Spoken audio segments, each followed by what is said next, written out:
até o ponto em que a gente chega hoje, por exemplo, né, em que a quantidade de equipamentos à disposição, nós estamos aqui numa sala, por exemplo, tem uma câmera gravando ali no ombro dele, tem uma outra câmera pequenininha ali, quer dizer, seguramente vocês gravaram nesses dias com câmeras pequenas de vídeo, que são capazes de reproduzir imagens com qualidade cada vez melhor, reproduzir som muito bem, não é? Quer dizer, então hoje a gente tem uma infinidade assim, de equipamentos, de técnica à nossa disposição, e que nos permite fazer assim, uma infinidade de coisas diferentes. É claro que quando a gente fala no cinema, por exemplo, o cinema que é basicamente, principalmente exibido numa sala como essa, a gente está falando do grande cinemão norte-americano, que é um cinema caro, é um cinema de milhões de dólares, que é esse basicamente que ocupa esses templos, como esse que a gente está aqui hoje, né? Que são de investimento alto, etc. Mas o cinema não necessariamente é só assim. Quer dizer, tem muitas formas de você fazer cinema. Embora todas elas estejam ligadas basicamente à narrativa, a contar uma história. No fundo, tudo vai se reduzir a isso, né? Quer dizer, que história eu tenho para contar e de que forma eu quero contar essa história. E aí tem uma coisa muito importante que eu sempre pensei assim, em relação a quando eu comecei a filmar também. Eu acho que a gente tem sempre, de fato, que pensar o que é aquilo que eu quero contar e a partir de como eu quero contar e dirigido a que público. E a partir daí é que eu começo a pensar nos meios necessários para eu contar aquela história. Por exemplo, só para uma coisa para vocês pensarem. Não adianta nada a pessoa ter uma ideia que ela acha que é maravilhosa se ela não tem condições, por exemplo, financeiras de pagar aquilo. Eu sempre dizia que a ideia que não cabe no orçamento da gente, ela não é uma grande ideia, não é uma grande ideia, é uma ideia burra. Porque a ideia inteligente é aquela ideia que a gente tem e que a gente consegue utilizar com os recursos que nós temos. Né? Então o cinema, quer dizer, ele é basicamente uma narrativa, inclusive onde a economia vai muito junto da arte, onde o bolso está ao lado da técnica. Quer dizer, se eu vou ter que usar uma câmerazinha assim, porque é o que meus recursos me permitem, eu vou ter que tirar o maior proveito possível daquela pequena câmera. Agora, se eu vou ter à minha disposição uma câmera com 35 milímetros, onde eu posso fazer um filme mais apropriado a uma sala dessa, quer dizer, eu vou lidar com um outro universo. Então isso é muito importante da gente pensar assim, para a história que eu estou pensando em fazer, os meios que eu tenho, eles são suficientes? Quer dizer, eles são suficientes para eu usar bem aquela ideia, para eu passar bem para esse público, para eu contar bem essa história? Então essas coisas, elas têm que ir se articulando assim. Eu me lembro, por exemplo, um dos primeiros filmes que eu fiz, nós fizemos um documentário. Né? Vocês fizeram, agora foi documentário ou foi ficção? Um grupo que fez dois documentários e uma ficção. Dois documentários e uma ficção. Que são experiências bastante diferentes, na verdade. Um dos primeiros filmes que eu fiz num hospício de Barbacena,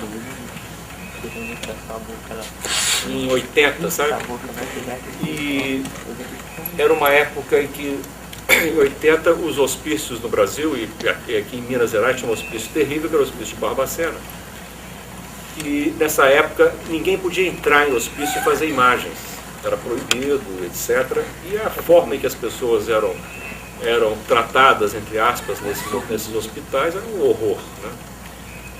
Nessa época a gente teve condições aqui em Minas Gerais, eles abriram uma visitação a esse hospício de Barbacena, e nós fomos lá, e eu estudava psicologia nessa época, eu fui com um grupo de pessoas, e fiquei assim chocado com o que eu vi lá dentro, em que tinham, em torno nessa época, 5, 6 mil pessoas, julgadas dentro desse hospício, em condições terríveis, e me deu um sentimento urgente de que era preciso mostrar aquela condição para a sociedade, porque os hospícios, eles no geral tinham muros muito altos, né?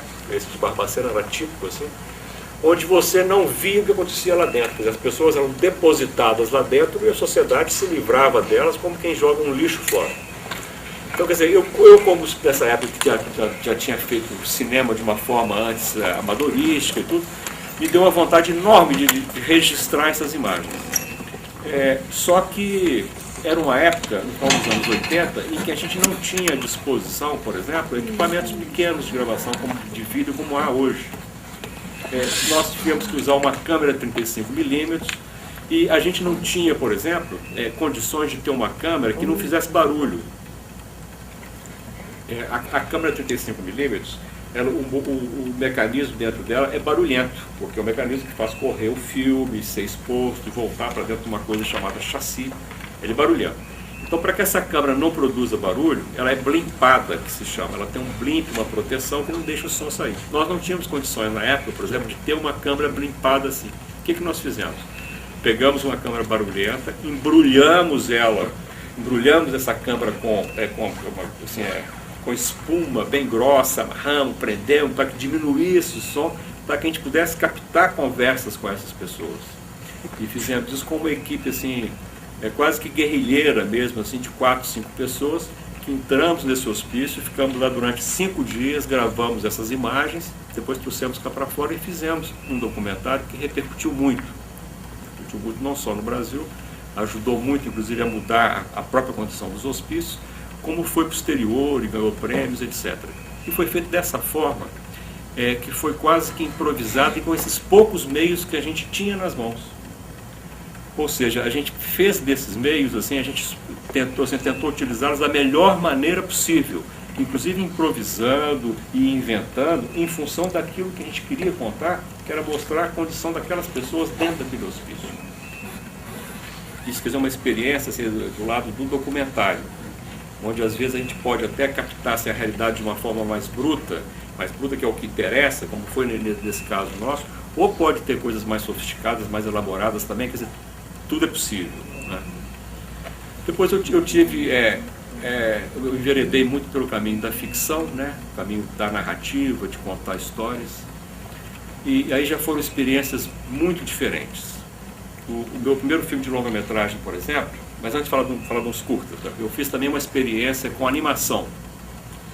Eu fiz um curta de animação com outras pessoas, em que me interessava experimentar um pouco essa possibilidade de criar, de contar uma história através de desenhos, etc. A animação é uma forma também muito bacana, quer dizer, ela exige muito das pessoas, você já tem que desenhar ou mexer com massinhas, etc., né? Passei por essa experiência, brinquei com outras coisas também, de curtas de ficção, de contar pequenas histórias, até que cheguei no meu primeiro longa-metragem, que foi um longa que eu fiz dirigido a crianças, chamada Dança dos Bonecos. Esse filme eu fiz em 86. E era uma época em que a gente tinha muito poucos filmes infantis no Brasil, brasileiros, continuamos tendo muito poucos, na verdade.